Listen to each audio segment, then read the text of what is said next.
Olá, internet. Desta vez na bancada é uma RTX 2060 da Zotac, tá? Eu vou passar para vocês um pouco de mais detalhes como é que eu cheguei ao diagnóstico de que o problema nessa placa de vídeo está no chip gráfico. E chip gráfico é o calcanhar de Aquiles para o técnico reparador de placa de vídeo, tá? Porque o chip gráfico não se vende. Você não chega no eletrônico, me dê um chip gráfico aí de um RTX 2060. Não se vende. É só, no caso de um RTX 2060, é só a NVIDIA que fornece, e ela só fornece para grandes fabricantes, MSI, Zotac, né?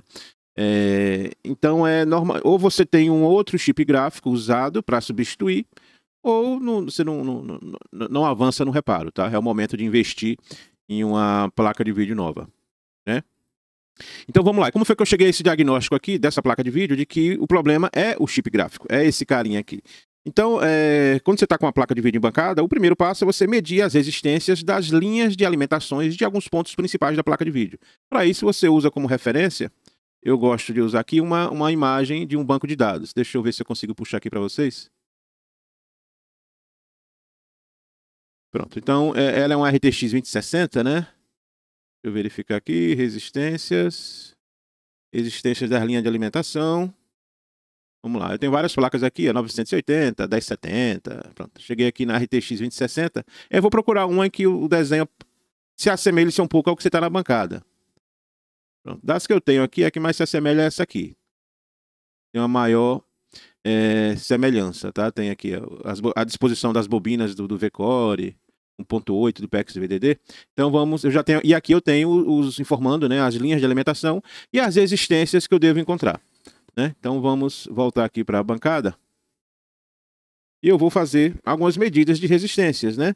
Para aqui na linha de 12 volts, tenho aqui resistência acima dos K11, normal. A resistência do VCore, que é a alimentação que alimenta o chip gráfico, é muito baixa, é quase um curto, né?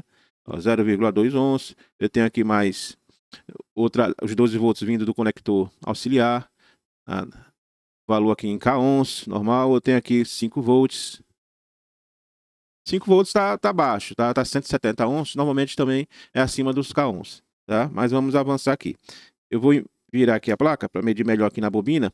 Então aqui eu tenho uma das resistências também é do PEX-VDD, uma resistência baixa de 15 ohms. E aqui é a resistência do 1.8. Veja só, essa resistência do 1.8 ela tem que ser acima dos K-ohms, acima dos 1000, tá? Normalmente é 3000. E ela está dando somente 7,8 ohms. Na linha do 1.8 volts, somente 7,8 volts, tá? Essa linha do 1.8, ela alimenta não somente, mas principalmente o chip gráfico. Já temos uma suspeita de que esse causador dessa baixa resistência pode ser um curto interno no chip gráfico.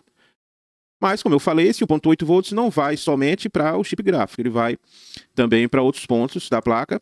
E, obviamente, o próprio regulador do 1.8 volts é um suspeito também de ele pode estar com problema apresentando essa baixa resistência, tá? Então, o que foi que eu fiz nessa placa?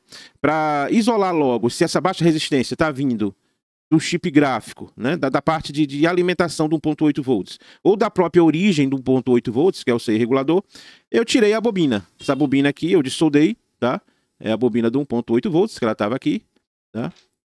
Você vê aqui, você tem a bobina do PEX e a bobina do 1.8. Então eu dessoldei essa bobina do 1.8 volts, tirei ela, para a gente poder logo isolar as coisas, né? Então veja só, então eu tenho um lado da bobina que é o lado que vai para o regulador. Vamos medir a resistência. Eu tenho uma resistência altíssima, na ordem dos mega-ohms, 3,3 milhões de ohms, tá? E no outro lado da bobina, eu tenho lá aquela minha baixíssima resistência de 7,5 ohms. Então, realmente, eu sei que essa baixa resistência, a causa é daqui para... quem alimenta, não a origem do fornecimento de 1,8 volts, tá?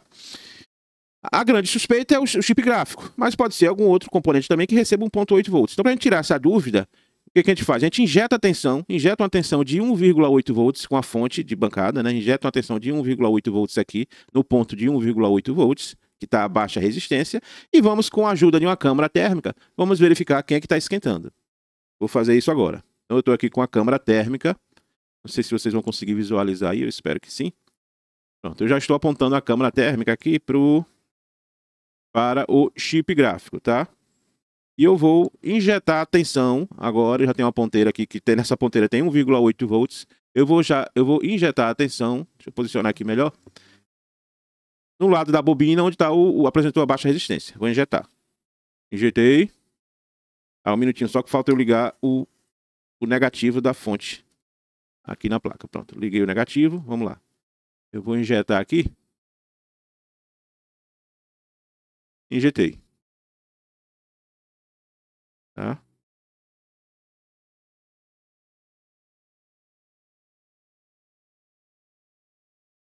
Eu estou injetando aqui.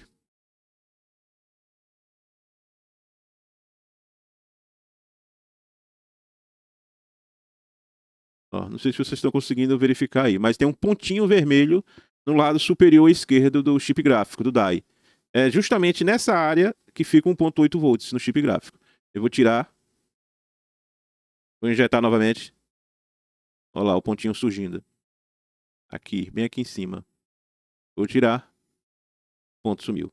Então, essa baixa resistência, infelizmente, está sendo causada por o circuito interno do chip gráfico que recebe essa tensão de 1,8 volts. Infelizmente, eu não tenho outro chip gráfico aqui, 2060. É um procedimento que dá um certo trabalho. Se eu tivesse, você substituir esse chip gráfico, envolve rebaling, envolve estufa, de retirar a umidade. Então, aqui é uma situação que normalmente eu decreto como de não reparo devido a uma inviabilidade financeira de substituir o chip gráfico da placa de vídeo. Só para vocês terem ideia, pode ser até que você encontre esse chip, por exemplo, no AliExpress, mas é um chip usado e o valor do chip é 80% do valor de uma placa de vídeo nova.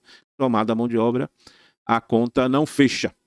Infelizmente, chip gráfico RTX 2060 da Zotac, sem reparo. Ok? Até a próxima. Obrigado por assistir.